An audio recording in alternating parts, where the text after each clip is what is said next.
it's Yamo again. And in this interview with Ali Bashiti, we sort of dig a bit deeper into his certification journey.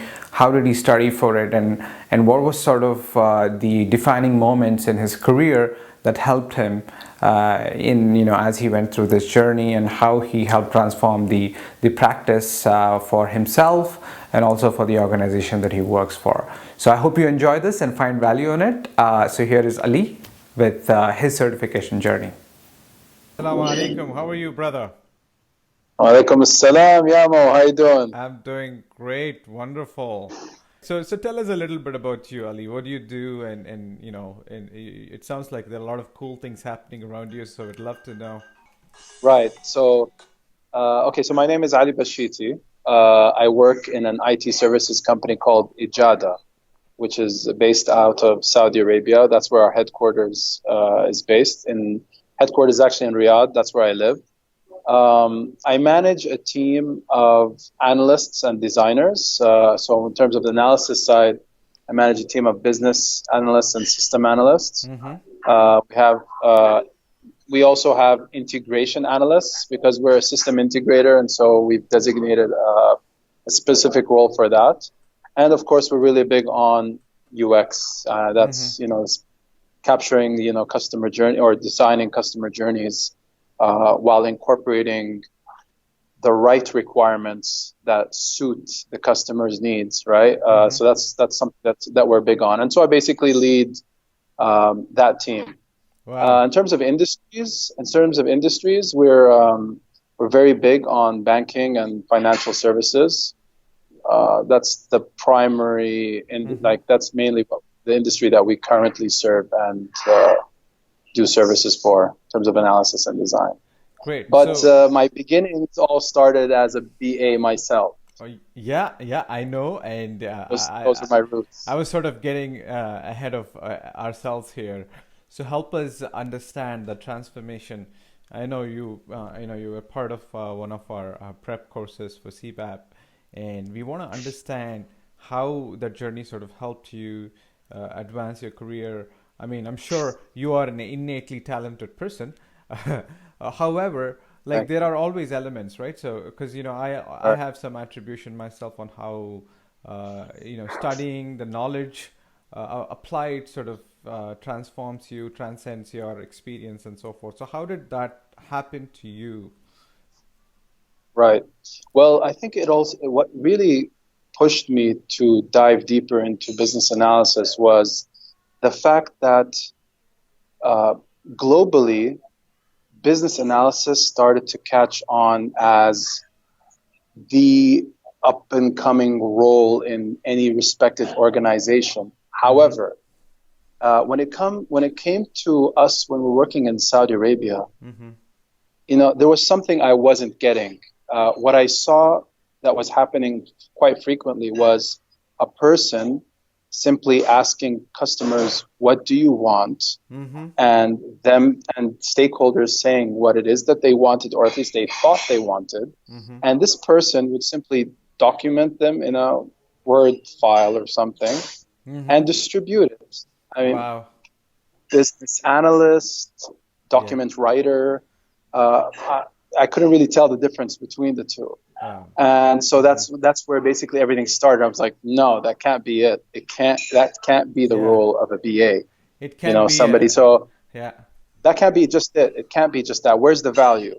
Exactly. Right? And this was the track that everybody was sort of pushing me towards in our organization, right? That it's a very important role. Without it, we wouldn't be able to design solutions. We wouldn't be able to sell. We wouldn't be able to do this and that. So, but it wasn't enough.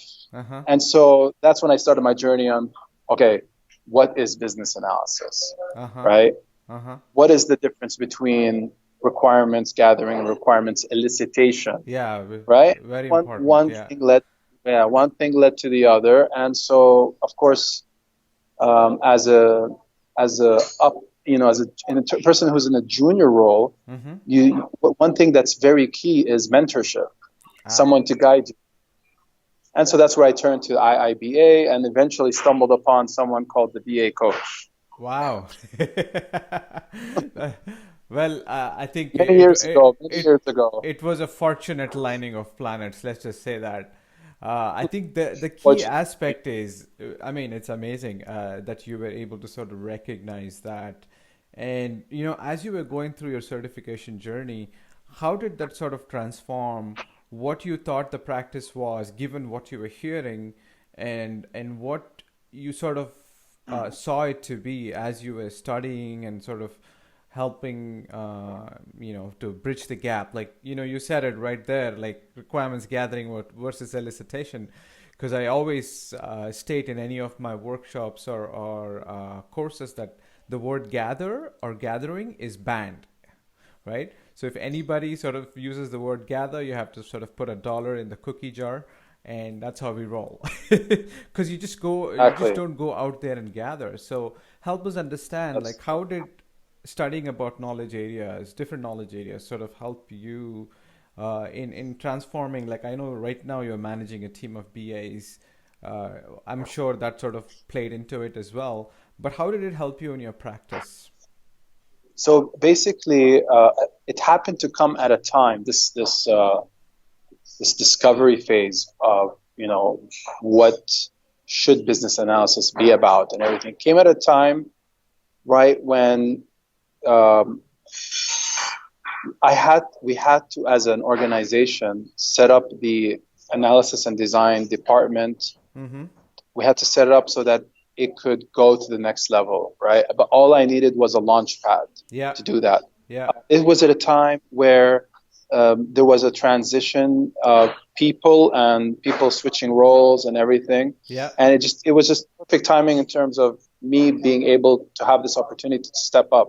But when I came to step up to the plate, I had to know my stuff. I had to be able to come in and say, guys, this is what we need to do, right? Mm-hmm. And so in terms of the knowledge areas, in terms of IIBA and all that, I mean, we I personally, alhamdulillah, I feel that I do have raw skill when it Mm-hmm. came at that time when it came to uh, advising the customer on what the best approaches are for them, how what the requirements should be in order to serve this particular persona or customer or stakeholder or whatever and so forth. But I needed the right tools. I needed the right methodologies. Yeah. I needed I needed some. I mean, even like in terms of techniques, I was very raw. I mean, it's just like, okay, guys, let's just sit down and just start to go through questions, and And figure it hopefully we come out. up with the right And and figure figure it it out. out. Right, Yeah.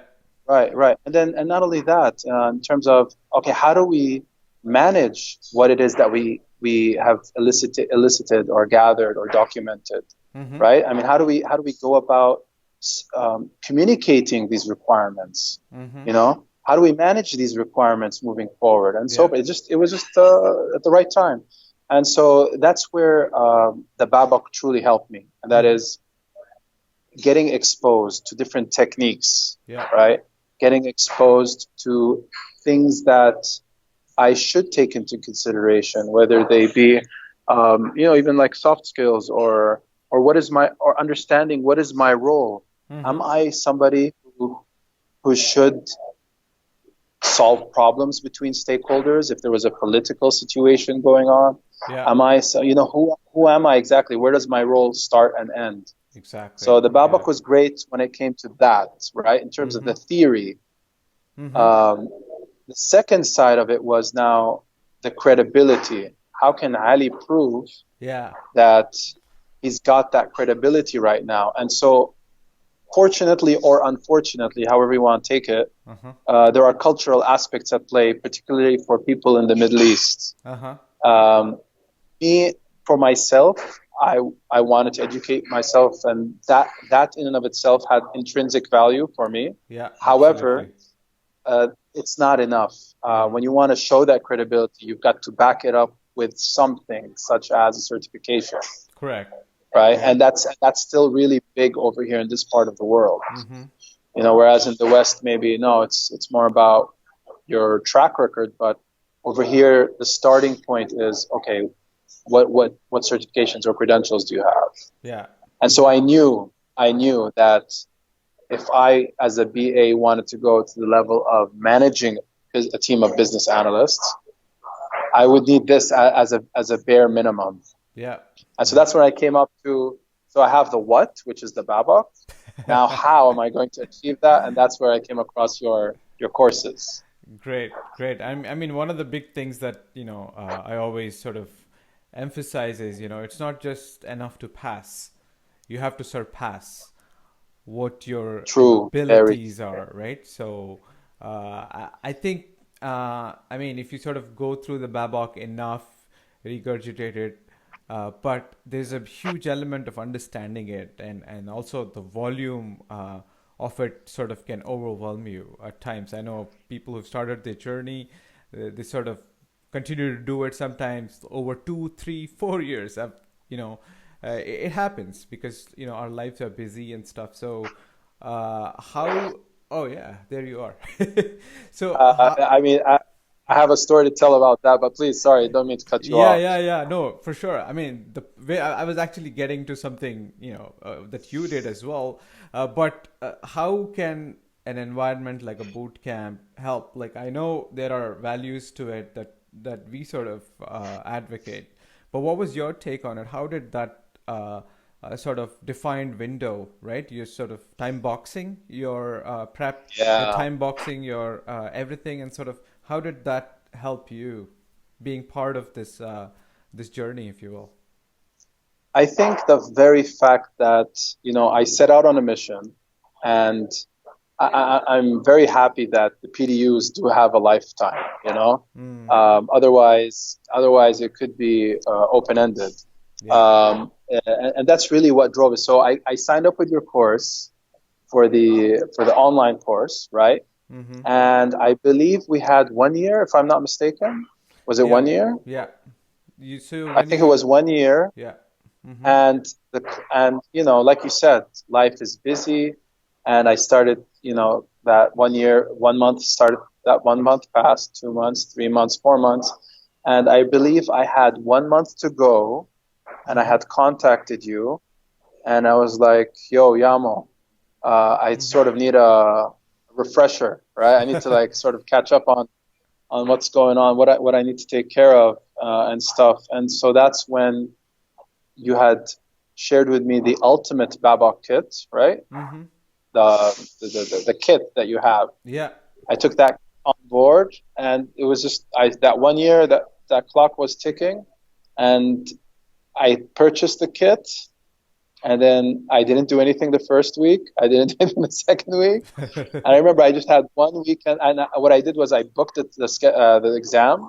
Uh-huh. I'm like, one way or another, I'm going to go to that exam, and I shut myself off for that weekend, studied the kit, and took the exam and passed. Alhamdulillah. But that was not the right way to do things. Mm-hmm. Putting it off.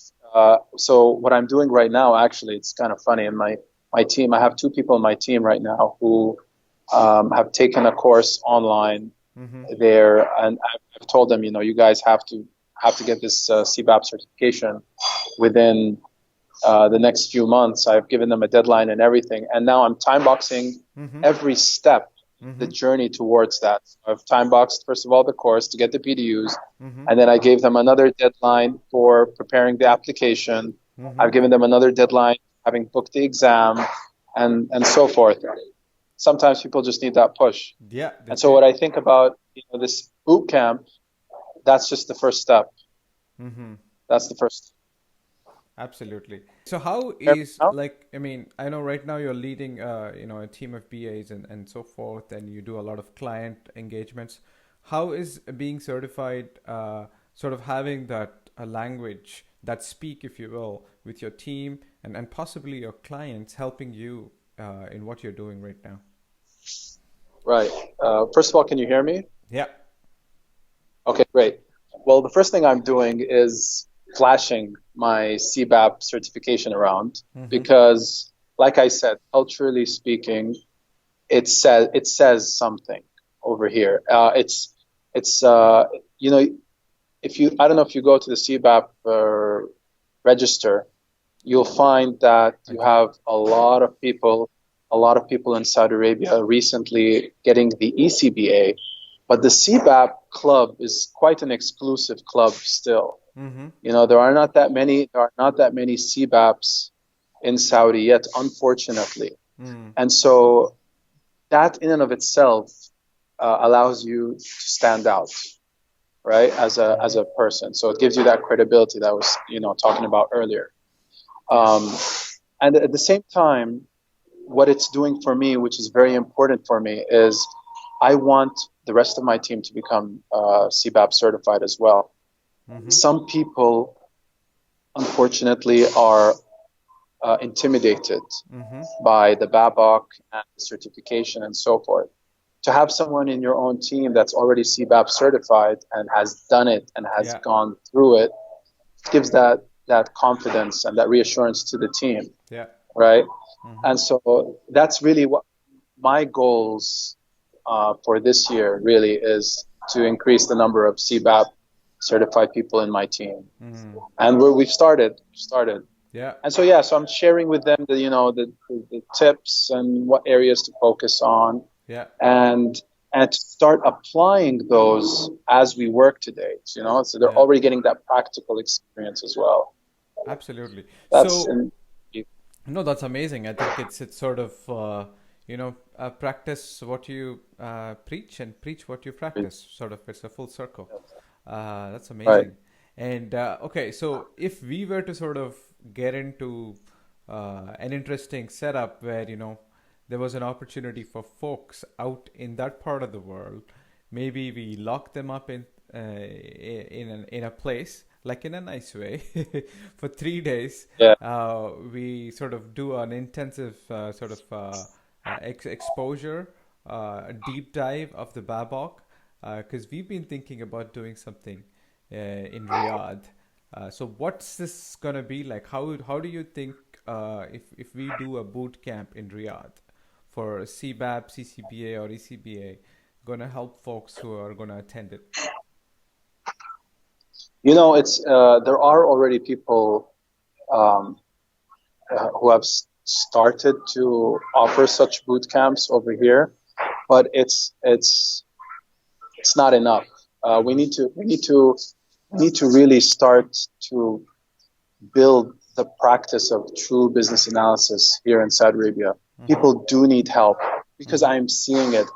I am meeting BAs, customer sides. Mm-hmm. I'm meeting BAs on the vendor side, and it reminds me a lot of what I used to think of, in the past when I was a BA, and thinking, there's something missing here.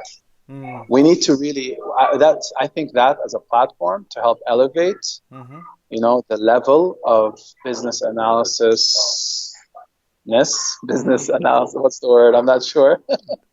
Capabilities, right? Business BA analysis capabilities. Yeah. Saudi BA capabilities, because, it matters to me because I live in Saudi Arabia. Mm-hmm. And I don't know if you're familiar, but with Vision 2030, this is a national initiative to transform the country towards greater operational efficiency or digital transformation, for all of these things, basically to take the country to another level. Yeah. And you're going to need true BAs in every initiative. You're going to need them. Yeah, for sure. So please, come on, bring over your skills, your knowledge, and help us scale up the practice in the country. Yeah, absolutely. So what's going to happen in 3 days, like, versus what they could do maybe online or on their own? How do you think it's sort of going to be different? I think just having someone in the room with you who is, first of all, coming as an outsider with a different perspective, right? Mm-hmm. Bringing having international exposure, bringing that into a country, and basically pointing out right from wrong, right? So practical example, just basically, hey guys, BAs are not 1, 2, 3, 4, which is what 1, 2, 3, 4 is probably what they're doing. Yeah. Exactly. BAs are 4, 5, 6, 7. Just having someone, that would just a wake up call. And, guys, and this it, is what you focus on. Absolutely. Yeah. And if you were sort of there in the mix as well, it's going to be like, it's going to be I'm cherry on the there to topping. testify. I'll be there to testify. I'll be there Yeah, to support. I Definitely. said it was going to be cherry on the topping, right? So I'm the cherry, you are everything else. You're too kind. You're too kind.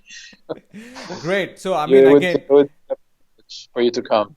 no, I think it's an absolute honor. I'm looking forward to it. I'm looking forward to seeing the participants, attendees be a part of it, because it's going to be truly a transformative journey for them as well, and not just them, their organizations, their professional career, Yeah. and look at where you are right now. And for anybody aspiring to be like you, you're sort of the role model, alhamdulillah, right? So it's amazing. Hey, thanks to God and your program. It's helped a lot. Really, I appreciate it. No, no, Alhamdulillah. So that you're gonna find more details about the boot camp on this page right here. We look forward to seeing you there. And is there anything else that you wanna sort of relay out to the community in KSA if you were given a platform? Just that this is really exciting. I can't wait to see, you know, to see what's next, right? Mm-hmm. To see us, one of the most rewarding, uh, one of the most rewarding jobs out there in the world is to teach, right? To Mm. spread knowledge. Yeah, It's amazing. it's something that, and for you to be a part of something that could truly impact, like you were saying, like impact people's lives, their organizations, and so forth. Because there's so much waste of talent Mm-hmm. out there. People just need some direction, right? BAs are not. First of all, they're not. True BAs are lacking right now, Mm-hmm. right? They're lacking, and I think it's just there's a lot of BAs to be, right? Mm. BAs Mm-hmm. just waiting to Mm-hmm. be born out of something. So Yeah. I'm just very excited to see. I hope that 10, 20, 30 people. It's a start. Mm-hmm. Absolutely. No, that's amazing. So we all look forward to seeing you there. It's going to be an amazing thing. So thank you so much for being on here on this call, Ali. We appreciate it. My I know pleasure. you've got a plane to catch and a practice to preach. Yeah, and I'll be waiting for you. I'm going now. I'm going back to Riyadh from Oman. Okay. So hopefully I'll be waiting for you there soon. Hope Inshallah. to wait for you for your flight to arrive in Riyadh. Inshallah. Looking forward to it. All right, brother. Salam All right. alaikum. All right. Alaikum salam. Take care. Take See care. you. Bye bye.